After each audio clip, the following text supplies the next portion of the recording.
Bom, galera, então sejam todos bem-vindos à nossa sexta aula, se eu não me engano, né? A gente teve aquelas três aulinhas teóricas. Na quarta aula, eu acho que a gente falou sobre porcentagem. E na aula passada, na quinta aula, a gente falou sobre, eu acho que foi fatores de acréscimos, fatores de decréscimo, né? Então, aqueles fatores de acréscimo e decréscimo, aumento de 10%, deflação, inflação. Então, aqueles fatores de acréscimo e decréscimo levam a gente a entender um pouco mais sobre a inflação, né? A inflação que vocês tanto já ouviram falar o nome, mas eu acho que muita gente não entende o porquê ela existe, né? Ou como funciona. Então, essa aula a gente vai tentar ter uma noção maior do que significa essa inflação e suas causas, né? Então, primeiramente, o que é a inflação, né? A inflação, ela é uma medida que ela vai informar o aumento de determinados produtos ou serviços, né?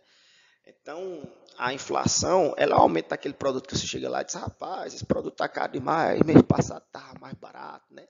Mês passado estava mais barato. Isso ocasiona o quê? Isso ocasiona uma perda no valor do seu dinheiro, né? Porque, assim, eu só sei dizer as coisas escrevendo. Por aqui, você tem um salário que vale X. E seu salário dá para uma despesa aqui, uma despesa dele e tal. No outro mês teve uma inflação, ou seja, os valores dos produtos e serviços aumentaram. Então, seu dinheiro aqui, que é o mesmo dinheiro do mês passado, agora ele vai ter que dar conta de que? Das despesas mais o valor da inflação. Então, esse seu dinheiro aqui, ó, que é o mesmo daqui, ele perdeu o valor, perdeu mais o seu poder de compra em relação a esse mesmo dinheiro seu aqui do mês passado. Então, a inflação, ela é basicamente isso. Então, como é calculada essa inflação, né? O principal órgão que calcula essa inflação é um órgão chamado IPCA,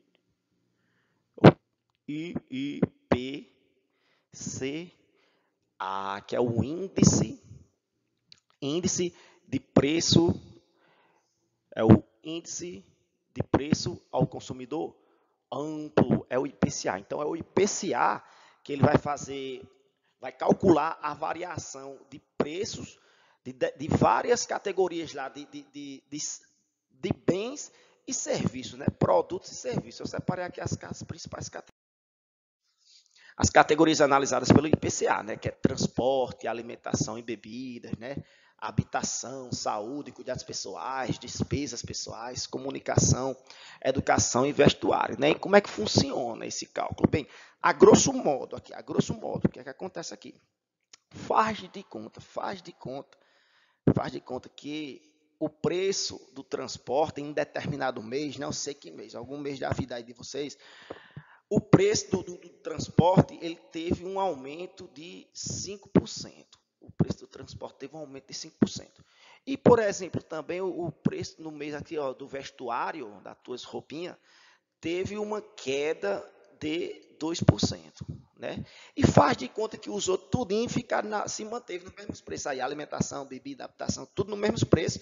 E teve esse aumento aí no transporte e essa queda aí no vestuário. Né? Então, a conta aqui, a grosso modo, no caso o IPCA, chegaria a uma conclusão aqui, a grosso modo, que nesse determinado mês a inflação foi de 3%. Que a gente escuta o William Bonner dizendo, a inflação nesse mês foi de 3%. É basicamente isso, a grosso modo, né? E é claro que esse aumento de determinados produtos, eles não são uniformes, né? Por exemplo, aqui no setor da alimentação mesmo, no setor da alimentação, só nessa categoria da alimentação, é claro que tem produtos que aumentam, alimentos que aumentam o preço, como tem alimentos aí nessa mesma categoria que abaixam o preço no mesmo período, né? Então, por exemplo, uma safra grande de arroz, uma safra faz com que o preço diminua, que a gente vai ver agora quais são as principais causas para a inflação, né? Então, três das principais causas. E se tratando de matemática financeira, a gente vai se ater melhor nessa aqui, ó, de disponibilidade de crédito. Mas essas outras duas é importante a gente saber aqui, que é a questão dos custos e das demandas, né? Questão dos custos aqui, eu posso citar o exemplo, por exemplo, do aumento do dólar, da variação do dólar, né? Por quê? Porque existem vários produtos que o Brasil importa do exterior, né? Importa do exterior, ou seja, compra em dólar, né? E se o dólar lá estiver em alta, então o preço daqui dos derivados, por exemplo, o trigo, o Brasil compra o trigo em dólar, né? Se o dólar estiver em alta, o valor do trigo vai aumentar e o valor do seu pãozinho lá, seu pãozinho com manteiga vai aumentar também. Fazendo um gancho com a aula passada, se lembra da aula passada, fator de acréscimo, fator de decréscimo, faz de conta que o dólar está aqui a R$5, faz de conta. Então, em determinado mês, o dólar foi para R$6, então teve um fator de acréscimo, se lembra lá na aula passada? Teve um fator de acréscimo que fez com que esse dólar de R$5 virasse um dólar de R$6. 6. Quanto é esse fator de acréscimo? Fazendo um gancho lá com a outra aula. Esse fator de acréscimo aqui, quanto é? Então, esse fator de acréscimo vai ser igual a 6. Se lembra que está multiplicando, passa dividindo? Passa dividindo. Então, aqui, ó, 6 dividido por 5. Então, esse dólar, ele teve um fator de acréscimo de quanto? 6 dividido por 5. Sei lá quanto é. Vamos fazer aqui, ó. 1 vezes 5, 5. 6 menos 5 dá 1, desce um zero imaginário, não sei de onde diabo, a gente coloca uma vírgula, me ensinaram assim, a gente acompanha, né? Então, 2 vezes 5, 10. Então, esse dólar aí, ele teve um aumento de 1,2, um fator de acréscimo de 1,2, que se lembra da aula passada? O fator de acréscimo de 1,2 é o quê? É quanto? É quanto? 20%. Então, teve um aumento aqui de 20%, beleza? Então, o que é que acontece com o nosso pãozinho? Já que teve um aumento do dólar de 20%. Nosso pãozinho, não sei quanto é que custa aí. Vamos fazer de R$1 para ficar as contas simples, né? Então, o pãozinho lá custava R$1. Cadê? R$1. Teve um aumento de 20%. De cabeça dá para dizer que o pãozinho seu aí de cada dia estava valendo R$1,20. Então, você vê que teve essa inflação por causa do aumento do dólar, né? Então, isso aqui são os custos. São os custos. Então, vamos falar um pouquinho mais também aqui dessa demanda, né, que é o segundo, que a demanda ela é muito conhecida como lei da oferta e da procura, né, lei da oferta e da procura, por exemplo. Nós temos aqui, ó, numa feirazinha, nesse tempo de chuva aqui, que aqui parece está chovendo nesse tempo aqui, ó, tudo chovendo, cheio de feijão verde na feira. Cheio de feijãozinho verde aqui, ó, tudo nas barraquinhas, tudo cheio de feijãozinho, olha o feijão, olha o feijão, olha o feijão. Então, o que é que acontece? Tá cheio de feijão verde. Cara, chega lá, como todo mundo tem feijão verde, qual é a perspectiva de venda? Qual a perspectiva do preço? É baixar. Já que todo mundo tem, vamos baixar o preço, né? Então, essa lei da oferta e da procura, quanto mais tiver a opção, quanto mais tiver a opção do feijão verde, menos vai ser o preço, né? Então, passou esse tempo chuvoso aqui de abril, então chegamos aqui em setembro, né? Chegamos aqui em setembro, aí nós chegamos lá, ei, seu Zé, cadê os feijãozinhos verdes? Você vai, parceria, tá difícil demais, rapaz, as coisas estão difíceis, não estão chovendo mais. E vocês, rapaz, tá difícil demais, tem não, rapaz, mas tem um velho que tem ali na outra. Acabou, chega aqui, esse velho também disse, rapaz, tem nada, tem bem pouquinho, já acabou. Chega nessa aqui, só tem essa opção. Acabou, parceria, feijão verde? Tem. É R$5, né? R$5 de quê? Você tá doido, é? Só tem ele vendendo agora. Agora é 10, se você quiser, você compra. Se não quiser, que acaba faz, compra. Então, teve uma inflação aí, era 5 no tempo chuvoso, que tinha muito, e agora, como está escasso, teve um aumento, né? Então, essa questão da demanda, da lei da oferta e da procura também é um fator bastante grande aí para a causa da inflação, né? E essa disponibilidade de crédito, eu vou dar um exemplo aqui que não tem muito a ver com a matemática financeira. Lá na frente eu vou dar um exemplo melhor da matemática financeira. Mas essa disponibilidade de crédito, só para vocês entenderem. Faz de conta que você está vendendo um bodezinho lá no seu sítio. Lá um bode. Eu vendo um bode, olha o bode. O bode vale R$100. R$100. Aí os caras dizem, rapaz, está vindo 2 milionários aí. Elon Musk e outro cabo aí. Comprar esse seu bode. Neymar e Elon Musk. A gente comprar seus bodes aí. Só um bode. Quando chegar Elon Musk e Neymar, você vai dizer que o preço do bode é R$100? Você não vai. Você não vai. Quanto é o bode, Neymar leva uma queda quando chega lá. Quanto é o bode, você vai dizer 200, óbvio. Então, quanto mais gente tiver com dinheiro, maior será o preço do produto, é óbvio. Então, quanto mais gente tiver dinheiro, maior será o preço do produto. E o inverso também é verdadeiro. Se chegar 2 litros, chega eu e outro lá, doido para tomar um com esse bode entorrado. Eu estou com 80 conto e o outro mais liso do que eu está com 70. O preço do bode é 100, né? Você chega eu e esse outro doido lá, parceria, quanto é o bode? 100, mais só tem 80. Aí você, o outro, 70. Rapaz, 2 litros, o que é que eu faço? 100 eu não tenho, não. Mas me dê para esses 80 mesmo, ou seja, chegando 2 litros, o preço do seu produto diminui. Chegando 2 ricos, o preço aumenta. O que é que isso quer dizer? Quer dizer que quanto maior a disponibilidade de crédito, que no crédito a gente vai falar depois, quanto mais gente tiver com dinheiro, maior será o preço dos produtos, ou seja, vai ter uma inflação no preço do produto. Eu não sei se quando vocês eram crianças, eu não sei se vocês chegaram a pensar nisso, eu mesmo pensei, não sei se era lombra muito minha. Quando eu descobri que o governo, eu moleque, quando eu descobri que o governo imprimia dinheiro lá na Casa da Moeda, né, que nem lá Casa de Papel. Eu dizia, mas rapaz, como é que pode ter tanta gente com fome, parceria? Podendo esse governo imprimir dinheiro, todo mês imprimir 1 milhão e botar na casa de cada um, né? Acabava com tudo. Eu não entendia de inflação ainda. O que é que aconteceria se tivesse todo mundo milionário? Os preços dos alimentos iam estourar, o preço do bode ia ser 1 milhão, os preços iam estourar, o consumo ia aumentar tanto, todo mundo ia consumir tanto que o planeta não ia dar conta de dar conta da alimentação de todo mundo, do consumo de todo mundo. Ia chegar um dia que não ia ter mais nada na sua mesa, apenas um pacote de dinheiro desse tamanho para você tomar café. E você ia chegar à conclusão que dinheiro não se come. Eu acho que alguém já disse essa frase, mas eu não me lembro quem foi, então não vou dar os créditos a ele. Então é por isso que não pode. Todo mundo está imprimindo dinheiro e sair dando para todo mundo, por causa da inflação. Está entendendo? Então vamos. Qual a classe social que ela é mais atingida com a inflação? Qual? Né? Não preciso nem dizer. Mas se lembra que a gente tinha algumas categorias lá, que o IPCA fazia a análise lá da variação dos preços?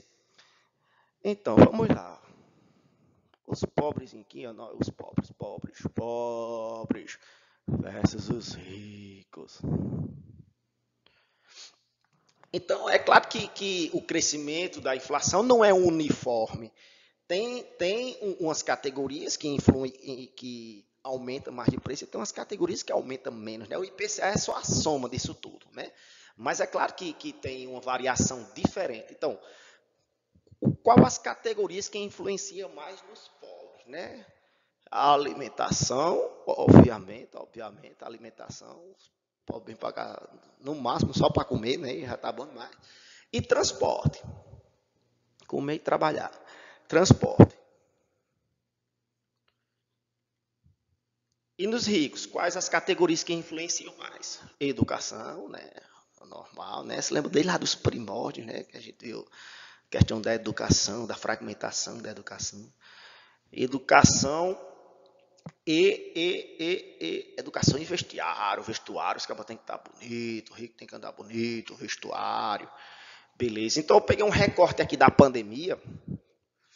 Na pandemia, a inflação dessas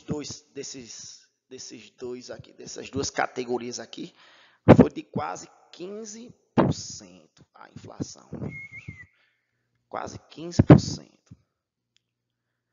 Eu peguei o recorte também de 2020 com a inflação dessas duas categorias aqui. A educação teve uma inflação de 1%. E o vestuário teve uma deflação de 2%. Aí você vai dizer, também, Rony. Época da pandemia, né? Os cabas nem estudavam online, né? Estudavam online quando estudava. E não tinha festa para os cabas comprar roupa. Eu vou dizer, não, de fato, eu concordo. Porém, em dias normais, a porcentagem é semelhante a isso. Ó. 15% de inflação em alimento e transporte, que influi mais na vida do pobre, porque se você pega um quilo de feijão para um rico, Neymar, um quilo de feijão é 5 reais. Ei, parceria, não é mais 5, não, é 10 conto. Neymar, lasquei. Influencia muita coisa, né? No rico influencia mais a educação e vestuário, que a inflação é bem baixinha. Beleza? Aqui, para não ficar muito grande, Eu quero que vocês entendam como as taxas de juros influenciam na inflação. Então, agora a gente já vai para o nosso lado de novo, da matemática financeira. Vamos aqui, vamos fazer de conta que aqui existe um banco chamado Banco Parelhas. Banco Parelhas, né? Banco Parelhas. Então, desse lado aqui, tá uns capinhas a mais, ó, uns cabinhos tudo riquinho, ó, o sorriso, ó, um charuto, os cabos tudo rico, ó, tudo rico. Então, o que é que esses caras fazem? Eles fazem parceria, banco, eu tenho um 10x aqui, para você guardar, tem as mães que ficam com ele aqui, 10x, o que é que você me oferece? 10x. O que é que você me oferece, banco? Aí o banco faz parceria, eu fico com os seus 10x e todo mês eu lhe dou X, todo mês, até o fim da vida, até você quiser, eu fico lhe dando X aqui, dá certo para você?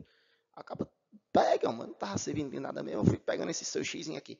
Aí do outro lado chega eu aqui, que eu não sei fazer nem a cara do pobre, faz só a boca do pobre triste aqui, ó. Chega aí, liso, o que é que eu faço? Banco, tem 10x aí pra nós, não, parceria, pra nós dar os corres de nós de 10xão. Me dê 10x, o que é que o banco faz? Agora, parceria, agora, lhe dou agora. Agora tu vai me pagar, sabe com quanto? Tu vai me pagar com suaves prestações de 10 vezes 10 parcelas, 10 parcelas, 10 parcelas, 10, não, porra. Eu peguei 10.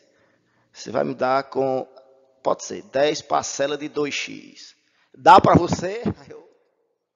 Não temos muita escolha. Então, só aqui, ó, esse aqui fica ganhando, esse aqui, ó, o rico aqui fica ganhando x sem fazer nada. Esse aqui ganha 10, ganha mais 10x em cima desse otário aqui que sou eu, e esse aqui só faz perder, né? Mas onde é que eu quero chegar com a inflação nisso aqui? Como é que eu quero chegar? Você lembra lá que quanto mais a galera tá com dinheiro, mais o preço inflaciona, se lembra? Então, eu pergunto para o banco. É claro que eu não vou chegar e dizer, banco, me dê. Eu chego para o banco e digo, parceria, está de quanto a taxa de juros? Se a taxa de juros estiver alta, menos besta aqui, que nem eu, menos, só vamos botar só esses três aqui. Se a taxa de juros estiver alta, menos gente vai pegar dinheiro. Então, a população vai estar com menos dinheiro. Isso é um apanhado geral, viu? Menos pessoas vai estar com dinheiro. Se lembra lá que chegou eu e outro Liz lá para comprar o bode? O que é que aconteceu com o preço do bode? Baixou, né? Então, aqui, a inflação, quanto menos gente está com dinheiro, o que é que acontece com o preço, a inflação baixa, E quando os bancos diminuem? Quanto os bancos diminuem aqui? Rapaz, peraí, a gente vai diminuir a taxa de juros. O que é que acontece? Mais gente, ó, mais gente. Quanto mais gente tiver com dinheiro, o que é que acontece?